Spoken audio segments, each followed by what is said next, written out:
అందరికీ నమస్తే అండి. బ్రహ్మర్షి పితామహ పత్రిజీ గారికి, వంశీ మాస్టర్ గారికి, ప్రవీణ మేడం గారికి ఆత్మ ప్రణామాలు. అలాగే దివ్య మనోప్రకాశం బుక్ రచయిత అయిన టార్కం సెడారియన్ గారికి ఆత్మ ప్రణామాలు. ఈ జ్ఞానాన్ని వినడానికి వచ్చిన మీ అందరికీ కూడా నా కృతజ్ఞతలు ఫ్రెండ్స్. ఈరోజు చాప్టర్ కంటిన్యూషన్ చేసుకోబోతున్నాము. 4th చాప్టర్ విశ్వమానసం కంటిన్యూషన్ ఫ్రెండ్స్. గ్రహాధిష్టానంలోని ఒక వ్యక్తి యొక్క మనోవిచక్షణ ఉపకరణాల ద్వారా విశ్వమానసం అందుకోబడి సత్వర అవసరాలు తక్షణం కలిగిన వారితో గ్రహించబడతాయి. గ్రహించబడతాయి. ఇప్పుడు అదే అంటే సత్వర అవసరాలు ఎవరికైతే అవసరాలు ఉన్నాయో వాళ్ళందరికీ ఆ సమాధానం ఇవ్వబడుతుంది. అతను అప్పుడు నూతన అభిప్రాయం, నూతన ఆవిష్కరణ లేదా నూతన వెల్లడిని ఆ నిపుణుల సమూహానికి మనో సంభాషణ అందచేస్తే అది చర్చించబడుతుంది.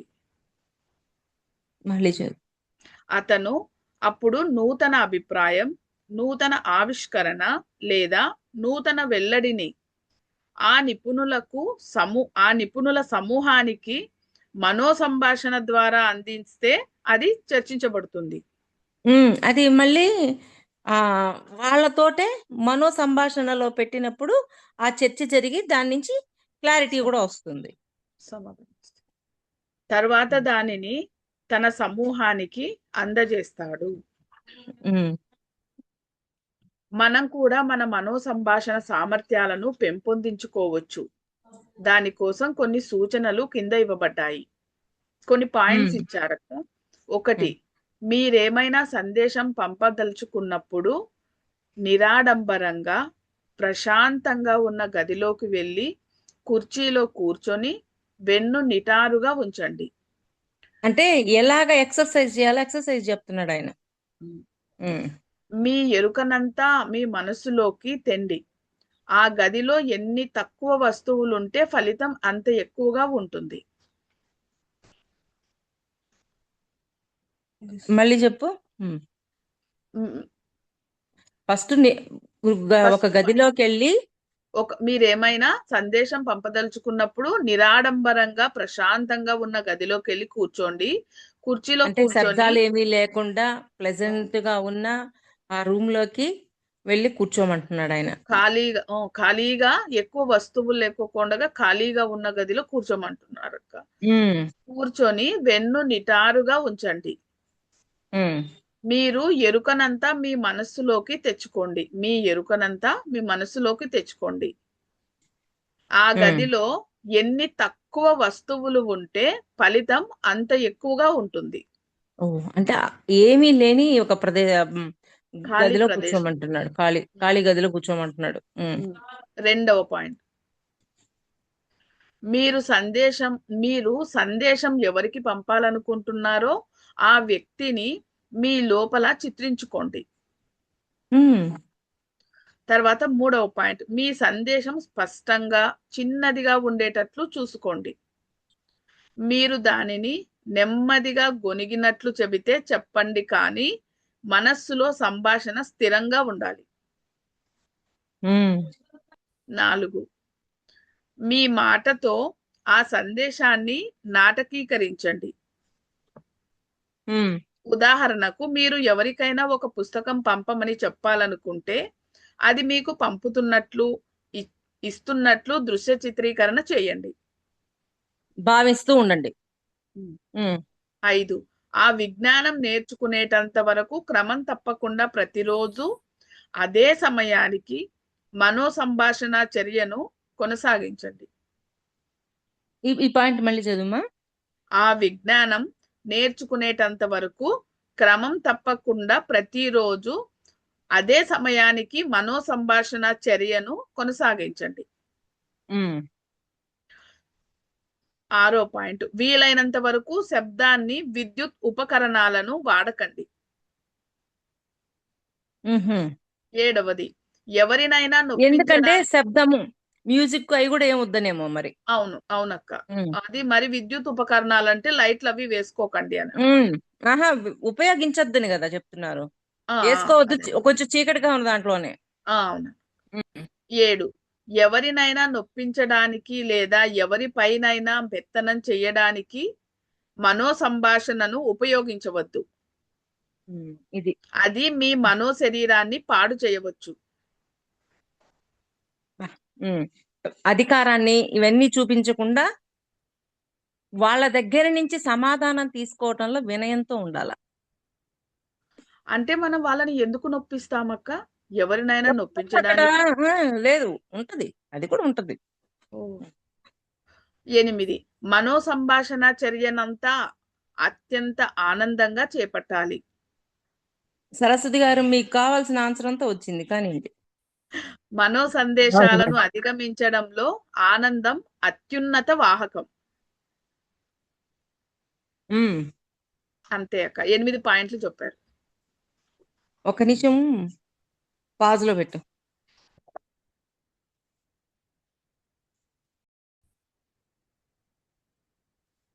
ఈ 8 పాయింట్లు మళ్ళీ ఒక్కసారి నిదానంగా చదువు మాధవి. ఈ పాయింట్ల ప్రకారం మనం పైనున్న మాస్టర్స్ నుంచి సందేశాలు తీసుకోవటానికి ఈ ప్రాసెస్ తారకం గారు ఇచ్చారు. ఈ ప్రాసెస్ ఎప్పుడైతే మనం ఫాలో అవుతామో ఎవరికైనా సరే పైన నుంచి మాస్టర్స్ సమాధానాలు ఇస్తారు. ఆ సమాధానాలు మనం క్యాచ్ చేయగలుగుతాం. వీళ్ళకి ఇస్తారు, వీళ్ళకి ఇవ్వరు, అని ఏది ఉండదు. వాళ్ళకి ప్రతి ఒక్కరికి సమాధానం ఇస్తారు. ఈ ప్రాసెస్ చేస్తే వాళ్ళకి మాస్టర్స్ నుంచి వస్తున్న సందేశాన్ని, ఆ సమాధానాన్ని తీసుకొని వాళ్ళు చక్కగా ముందుకెళ్ళగలుగుతారు. ఓకే, ఆ 8 పాయింట్లు ఒకసారి చదువమ్మా. మొదటి పాయింట్, మీరేమైనా సందేశం పంపదలుచుకున్నప్పుడు నిరాడంబరంగా ప్రశాంతంగా ఉన్న గదిలోకి వెళ్ళి కుర్చీలో కూర్చొని వెన్ను నిటారుగా ఉంచండి. మీ ఎరుకనంతా మీ మనస్సులోకి తెండి. ఆ గదిలో ఎన్ని తక్కువ వస్తువులు ఉంటే అంత ఫలితం ఎక్కువగా ఉంటుంది. రెండవది, మీరు సందేశం ఎవరికి పంపాలనుకుంటున్నారో ఆ వ్యక్తిని మీ లోపల చిత్రీకరించుకోండి. 3, మీ సందేశం స్పష్టంగా చిన్నదిగా ఉండేటట్లు చూసుకోండి. మీరు దానిని నెమ్మదిగా గొనిగినట్లు చెబితే చెప్పండి, కానీ మనస్సులో సంభాషణ స్థిరంగా ఉండాలి. 4, మీ మాటలతో ఆ సందేశాన్ని నాటకీకరించండి. ఉదాహరణకు, మీరు ఎవరికైనా ఒక పుస్తకం పంపమని చెప్పాలనుకుంటే అది మీకు పంపుతున్నట్లు, ఇస్తున్నట్లు దృశ్య చిత్రీకరణ చేయండి. 5, ఆ విజ్ఞానం నేర్చుకునేటంత వరకు క్రమం తప్పకుండా ప్రతిరోజు అదే సమయానికి మనో సంభాషణ చర్యను కొనసాగించండి. 6, వీలైనంత వరకు శబ్దాన్ని, విద్యుత్ ఉపకరణాలను వాడకండి. 7, ఎవరినైనా నొప్పించడానికి లేదా ఎవరిపైనైనా పెత్తనం చేయడానికి మనో సంభాషణను ఉపయోగించవద్దు. అది మీ మనో శరీరాన్ని పాడు చేయవచ్చు. 8, మనో సంభాషణ చర్యనంతా అత్యంత ఆనందంగా చేపట్టాలి. మనో సందేశాలను అందించడంలో ఆనందం అత్యున్నత వాహకం. ఇవి 8 పాయింట్లు ఫ్రెండ్స్. ఓకే, చాప్టర్ కంప్లీట్ అయింది అక్క. అధ్యాయం 5, సృష్టిలో అభిప్రాయాలు. ఓకే, ఈ అధ్యాయం 5 సృష్టిలో అభిప్రాయాలు 5th చాప్టర్ స్టార్ట్ చేసుకోబోతున్నామండి. శతాబ్దాల తరబడి దృశ్య రూపాలు, అదృశ్య శక్తులు రూపొందించబడిన శరీరాలు లేదా సంకేతాలు అని తత్వవేత్తలు నమ్మేవారు. శతాబ్దాల తరబడి దృశ్య రూపాలు, అదృశ్య శక్తులు రూపొందించిన శరీరాలు లేదా శతాబ్దాల తరబడి దృశ్య రూపాలు, అదృశ్య శక్తులు రూపొందించిన శరీరాలు లేదా సంకేతాలు అని తత్వవేత్తలు నమ్మేవారట.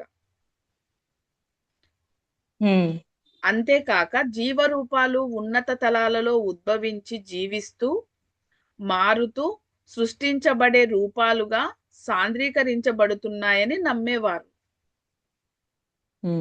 నాకు ఇది కొంచెం క్లారిటీ ఇవ్వండి ప్లీజ్. ఇంకొకసారి చదువుతాను. శతాబ్దాల తరబడి దృశ్య రూపాలు, అదృశ్య శక్తులు రూపొందించిన శరీరాలు లేదా సంకేతాలు అని తత్వవేత్తలు నమ్మేవారట. దృశ్య రూపాలు, ఉమ్. ఈ దృశ్య రూపాలని అదృశ్య శక్తులు చిత్రీకరించాయి అని చెప్పి తత్వవేత్తలు అప్పట్లో నమ్మేవారట. తత్వవేత్తలు నమ్మేవాళ్ళు. ఉమ్. కొన్ని దృశ్య రూపాలు కనిపిస్తూ ఉంటాయి. ఉమ్. ఇవన్నీ అదృశ్య శక్తులేయో సృష్టిస్తూ ఉన్నాయి వీటిని అని అప్పట్లో నమ్మేవారు అని చెప్తున్నారు. అవును. తర్వాత అంతేకాక జీవరూపాలు ఉన్నత తలాలలో ఉద్భవించి జీవిస్తూ మారుతూ స్పృశించబడే రూపాలుగా సాంద్రీకరించబడుతున్నాయని నమ్మేవారు. అంటే జీవరూపాలు ఇక్కడే కాదు, జీవము పైన అంతా ఉన్నాయి కదా, నక్షత్రాలు, అవును. గెలాక్సీలు, అక్కడ కూడా జీవరూపాలు ఉండేవి. అవి కూడా ఉన్నాయి అని వాళ్ళు నమ్మేవాళ్ళు. అవును. మన చర్యలు, ఉద్వేగాలు, మాటలు మరి ఆలోచనలు ఉన్నత లోకాల నుంచి ఉద్భవించి నిదానంగా మన తలం మీద వాస్తవీకరించబడి మనం స్పృశించి వినగలిగే వాటిగా మారతాయి అని బోధన తెలియజేస్తుంది.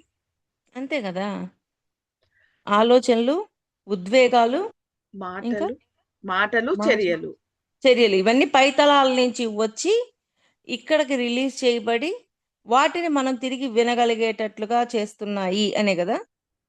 అవునక్క. ఇప్పుడు మనం చెప్తుంది కూడా అదే. మన చర్యలు, ఉద్వేగాలు, మాటలు మరి ఆలోచనలు ఉన్నత లోకాల నుంచి ఉద్భవించి నిదానంగా మన తలం మీద వాస్తవీకరించబడి మనం స్పృశించి వినగలిగే వాటిగా మారుతాయి అని బోధన తెలియజేస్తోంది. అర్థమైంది. ఇప్పుడు అర్థమైంది. మరికొందరు ప్రతిరూపము, రూపం దాల్చక ముందు ఒక సంఖ్య లేదా ఒక అభిప్రాయం అంటారు. అభిప్రాయపు నిర్వచనం ఎంతో ఆసక్తిదాయకం. అంటే రూపాన్ని సృష్టించుకోక ముందు అభిప్రాయంతో ఉండేవాళ్ళు. అభిప్రాయాలు అనేవి ఎంతో ఆసక్తిగా ఉండేవి వినడానికి. అభిప్రాయం ఒక మనోరూపం, మనస్సుకు సంబంధించింది అది అభిప్రాయం అనేది. అంతకు ముందు అది ఒక శక్తి రూపం. అంటే అభిప్రాయము నీకు ముందు అది శక్తి రూపంలో ఉండేది, శక్తి అభిప్రాయంగా మారింది, అభిప్రాయం రూపంగా మారింది. ఒక శక్తి సుడివలే మనోసూక్ష్మ ప్రాణమయ తలాలకు క్రమంగా దిగి వచ్చి కనిపిస్తుంది. ఒక శక్తి సుడివలే మనోసూక్ష్మ ప్రాణమయ తలాలకు క్రమంగా దిగి వచ్చి కనిపిస్తుంది. అంతే కదా, మనసులో అభిప్రాయంగా కనిపిస్తుంది, ప్రాణమయంలోకి ఒక రూపంలాగా దాల్చుద్ది. అట్లాగా కాలాతీత శక్తి ఈ కోణాలలో రూపాలను తీసుకుంటుంది అని చెప్తున్నారు. మనో సూక్ష్మ ప్రాణమయ తలాలకు క్రమంగా దిగి వచ్చి కనిపిస్తుందంట. అంటే శక్తి అంటే అభిప్రాయం అనే నాకు ఏదైనా అవ్వచ్చు, శక్తి రూపం అవ్వచ్చు, అభిప్రాయం అవ్వచ్చు, ఏదైనా అవ్వచ్చు. కాలాతీత వివేక బోధన ప్రకారం అంతరిక్షం నుంచి సృష్టికర్త వెలువడ్డాడు. కాలాతీత బోధన ప్రకారం, వివేక బోధన ప్రకారం అంతరిక్షం నుంచి సృష్టికర్త వెలువడ్డాడు. ఈ సృష్టికర్త తనలో ప్రపంచం గురించిన అభిప్రాయం కలిగి ఉన్నాడు. కాలాతీత విజ్ఞతోటి కాలాతీత వివేక బోధన ప్రకారం అంతరిక్షం నుంచి సృష్టికర్త వెలువడ్డాడు. అంతే. ఈ సృష్టికర్త తనలో ప్రపంచం గురించిన అభిప్రాయం కలిగి ఉన్నాడు. దాని ప్రకారం ఇప్పుడు సృష్టికర్త దీన్ని సృష్టించేటప్పుడు ఈ సృష్టిని ఎలా సృష్టించాలి, ఎక్కడ ఏం పెట్టాలి, ఎన్ని అభిప్రాయాలు ఉంటాయి కదా ఆయనకి. ఉంటాయి. ఏమి లేకుండానే సృష్టించడు కదా. అవును. ఇప్పుడు ఒక స్కూల్ పెట్టాలి అనుకున్నాము. స్కూల్ పెట్టాలి అనుకున్నప్పుడు దాంట్లో ఇన్ని క్లాస్ రూమ్స్ ఉండాలి, ఇవి ఉండాలి, డైనింగ్ రూమ్స్ ఉండాలి, మాస్టర్స్ ఉండేదానికి ఒక ఛాంబర్ ఉండాలి, మళ్ళా ఇట్లాగా పిల్లలకి అన్ని మనము అనుకున్న తర్వాతే కదా ఆ స్కూల్ కట్టేది. అవునవును. ముందే స్కూల్ హ్మ్. కట్టేసేసి అన్ని చేయమంటే ఏం చేయరు కదా. లేదు. అట్లా ఫస్ట్ ప్లానింగ్ ఉంటది. తర్వాత ద ఇంప్లిమెంటేషన్ ఉంటుంది. హ్మ్. దాని ప్రకారం ఆయన ఈ ప్రపంచాన్ని సృష్టించాడు. ఉమ్. అయితే ఈ ప్రపంచం తన విభాగాలన్నింటితోనూ స్పర్శనీయ గోళంగా మారడానికి ముందు అది పదార్థం యొక్క సప్తమండలాల గుండా ప్రయాణించి ఇప్పుడు ఉన్నట్లుగా మారిన ఒక అభిప్రాయమే. మళ్ళీ చదవమంటారా? ఉమ్. దాని ప్రకారం అంటే ఈ సృష్టికర్త తనలో ప్రపంచం గురించిన అభిప్రాయం కలిగి ఉన్నాడు. దాని ప్రకారం ఆయన ఈ ప్రపంచాన్ని సృష్టించాడు. అవును. ఉమ్. అయితే ఈ ప్రపంచం తన విభాగాలన్నింటిలోనూ స్పర్శనీయ గోళంగా మారడానికి ముందు అది పదార్థం యొక్క సప్తమండలాల గుండా ప్రయాణించి ఇప్పుడు ఉన్నట్లుగా మారిన ఒక అభిప్రాయమే. అంటే ఏదైతే ఉందో అది మళ్ళీ అక్కడి నుంచే రిలీజ్ అయ్యింది. ఉమ్, సప్తమండలాల నుంచి రిలీజ్ అయ్యింది. కానీ రిలీజ్ అయినప్పటికీ అప్పటికే ఇవన్నీ అంటే ఇలా ఉండాలని సృష్టించుకొని రిలీజ్ చేయబడింది. అవును. ఉమ్. అది కూడా ఒక అభిప్రాయమే అని. ఆ ఒక అది కూడా గోళపు అభిప్రాయం. సృష్టించాలి అనుకోవడం కూడా ఒక అభిప్రాయమే కదా. అవును. అది. ఒక గోళపు జన్మ ఒక గోళపు జన్మ క్రమం అనేది ఒక శిశువు పుట్టుక వంటిదే. ఉమ్. సర్వాత్మ మరి పదార్థాలతో గర్భం ధరించిన ఈ శిశువు అనేక రూపాంతరాల గుండా ప్రయాణిస్తూ క్రమంగా ఇప్పుడున్నట్లుగా మారింది. ఏందమ్మా? ఒక గోళపు జన్మ క్రమం ఉమ్. ఒక గోళపు జన్మ క్రమం అనేది ఒక శిశువు పుట్టుక వంటిదే అంటున్నారక్క. అంతే కదా. ఆ ఉమ్. అది కూడా ఒక బేబీ లాంటిది అంటున్నారు కదక్క. ఒకటి అంతే. ఉమ్. సర్వాత్మ మరి పదార్థాలతో గర్భం ధరించిన ఈ శిశువు అనేక రూపాంతరాల గుండా ప్రయాణిస్తూ క్రమంగా ఇప్పుడున్నట్లుగా మారింది. అంతే కదా. ఇప్పుడు భూమి సృష్టించబడింది. ఉమ్, ఆ అంటే ఎన్నో యుగాలు గడిచిపోయి ఎందరో మహానుభావులు వచ్చి భూమి మీద ఉన్న వాటిని మారుస్తూ ఈ రూపాంతరం భూమిని ఇంతగా తీసుకొచ్చారు. అవును. ఆ విషయం చెప్తున్నారు ఆయన. ఉమ్. రూపాంతరీకరణ జరుగుతూ జరుగుతూ రూపాంతరీకరణ చెందేదానికి ఎంతో మంది వచ్చి భూమి మీద ఎంతో సర్వీస్ చేస్తుంటారు. అవును. ఇప్పుడు ఇలా ఉంది. ఆ అది మొదటి తలం అంతమంది సర్వీస్ చేయగా ఇప్పుడు ఇలా మా తయారయ్యింది అని. ఉమ్. అది మొదటి తలంపై ఆరంభించి రెండవ తలానికి, మూడవ తలానికి, నాలుగవ తలానికి, ఐదవ తలానికి, ఆరవ తలానికి, ఏడవ తలానికి దిగి వస్తుంది.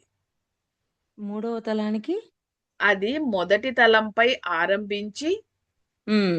క్రమంగా ఇట్లా ఏర్పడింది కదక్క. ఏర్పడినాక అది మొదటి తలం ఆరంభించి 2, 3, 4, 5, 6, 7 తలానికి దిగొచ్చింది అంటున్నారు.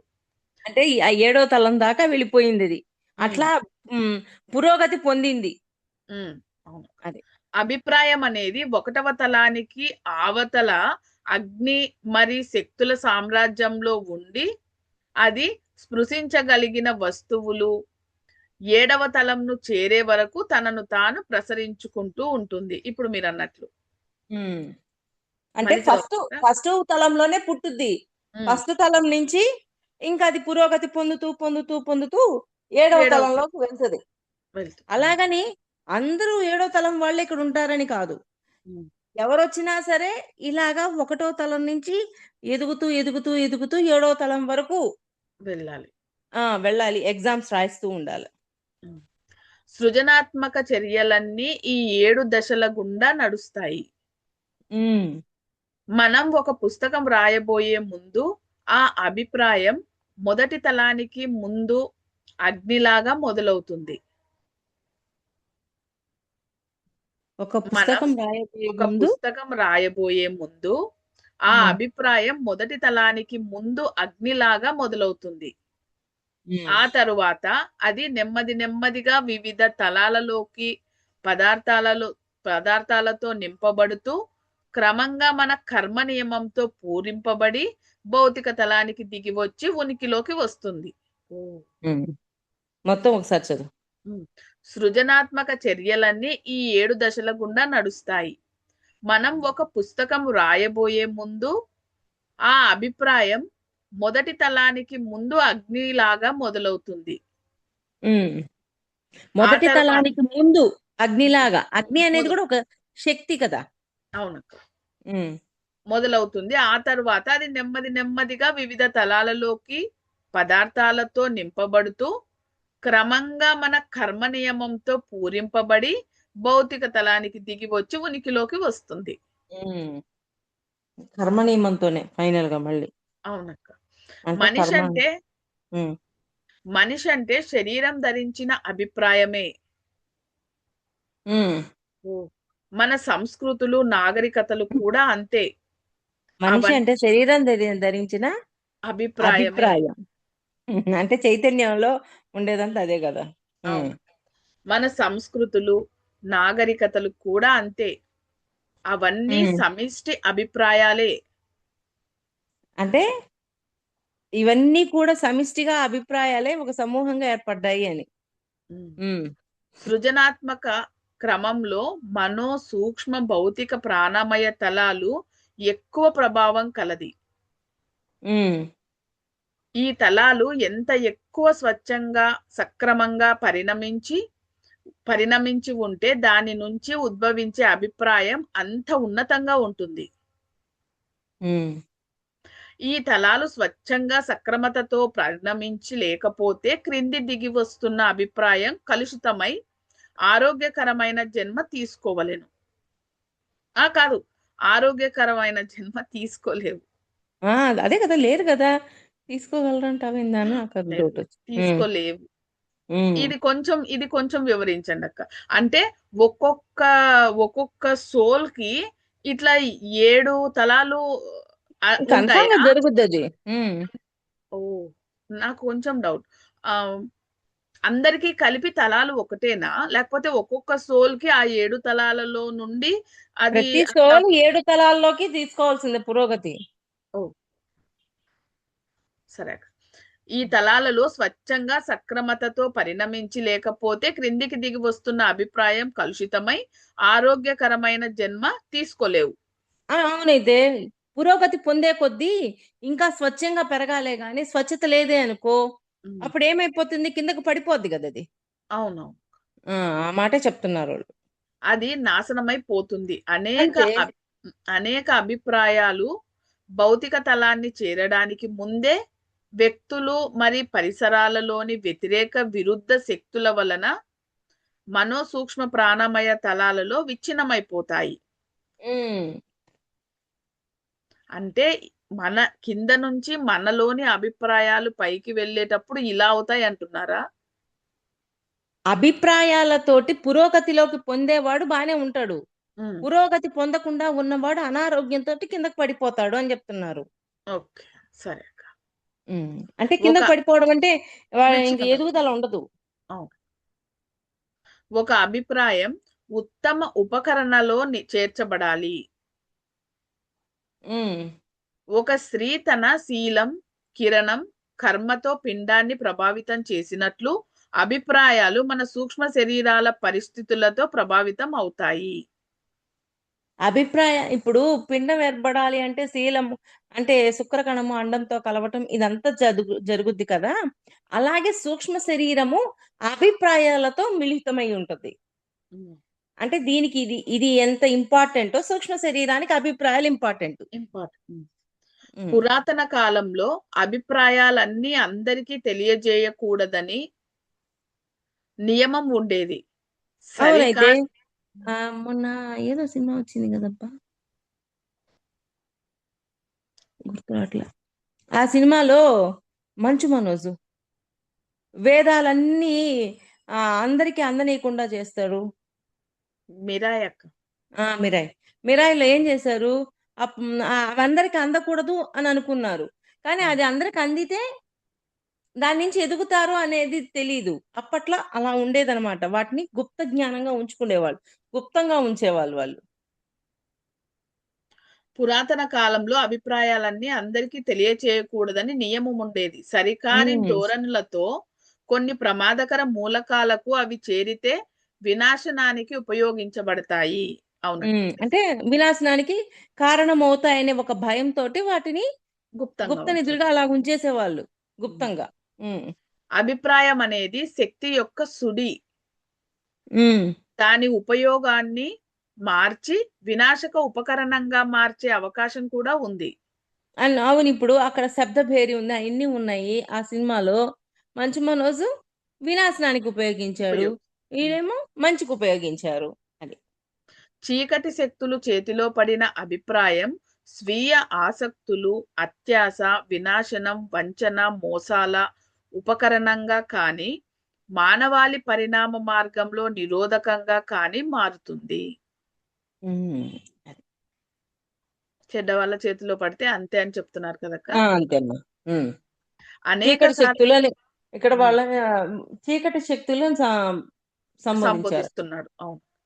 అనేక సార్లు దిగివచ్చిన అభిప్రాయాలు అంతరావబోధ తలం వద్ద ఆగిపోయి మనోతలాన్ని మనోతలాన్ని. చేరవు అంటున్నారు. ఉమ్. కొంతమంది వ్యక్తులు ధ్యానం ద్వారా అంతరావబోధ తలాన్ని చేరి ఆ గొప్ప అభిప్రాయాన్ని అందుకొని అనేక విధాలుగా దానిని ఉపయోగిస్తారు. అది అనేక విధాలుగా దాన్ని ఉపయోగించుకుంటారు. ఉపయోగిస్తారు. అంటే మనోతలం దాకా రానిలేదు, ఉమ్, కానీ అంతరావబోధ వరకు వెళ్ళి అక్కడున్న జ్ఞానాన్ని గ్రహించి మరలా ఇక్కడికి వచ్చాక కళ్ళు తెరిచాక దాన్ని ఆచరిస్తారు. అవును. ఎందుకని మనోతలం వరకు రాలేదు? మనోతలంలో ఉద్వేగాలు ఇవన్నీ ఉండేటిసినాయి కాబట్టి. చాలా గొప్పగా ఉంది. అభిప్రాయ మూలాలను చేరలేని వారు ఇతరుల మనోతలం నుంచి లేదా వారి రాతలు, ఉపన్యాసాల నుంచి అభిప్రాయాలను దొంగిలిస్తారు. ఉహు. వారికి దార్శనికత లేకపోవడం వలన ఆ అభిప్రాయాలను దురుపయోగం చేసి అనేక మంది జీవితాలను కష్టతరం చేసి అనేక రంగాలలో వినాశనానికి దోహదం చేస్తారు. అంటే ఆ అభిప్రాయాలను వాళ్ళకి రాలేదు, కానీ ఉమ్, పక్క వాళ్ళ నుంచి అభిప్రాయాలు తీసుకొని మంచికి ఉపయోగించుకుంటే పర్వాలా. ఉమ్, మళ్ళీ పక్క వాళ్ళ నుంచి కూడా తీసుకొని మళ్ళీ వాటిని చెడుకే ఉపయోగిస్తున్నారు. ఉమ్.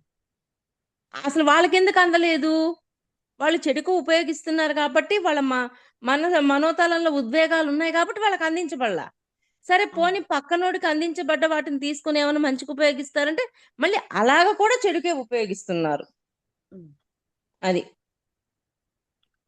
అర్థమైందా పాయింట్? అర్థమైందక్క. అభిప్రాయ మూలాలను చేరలేని వారు అంటే అవి ఏ తలం వరకు పోయినప్పుడు అంటే మనోతలం వరకు ఆ అభిప్రాయాలు వస్తాయి. ఆడ ఉద్వేగాలు ఉంటే మటుకు వాళ్ళకి అవి అందవు. అదే అంటారు కదా. ధ్యానంలో ఉన్న వాళ్ళకు. అంతరావబోధ వరకు అందరికి అందుతాయి. ఉమ్, అందుకే వాళ్ళు మనోతలం సరిగా లేనప్పుడు ధ్యానంలో అంతరావబోధతో కనెక్ట్ అయ్యి ఆత్మతోటి కనెక్ట్ అయ్యి అవన్నీ తెలుసుకుంటూ ఉంటారు. ఉమ్, అంతే. ఉమ్. అభిప్రాయం. జీవాత్మతోటి. ఇప్పుడు అభిప్రాయ సార్ ఒక మాట అంటారు కదా, వ్యాసుడు రాసేటప్పుడు భగవద్గీత వ్యాసుడేనా? ఒకలా ఉంది.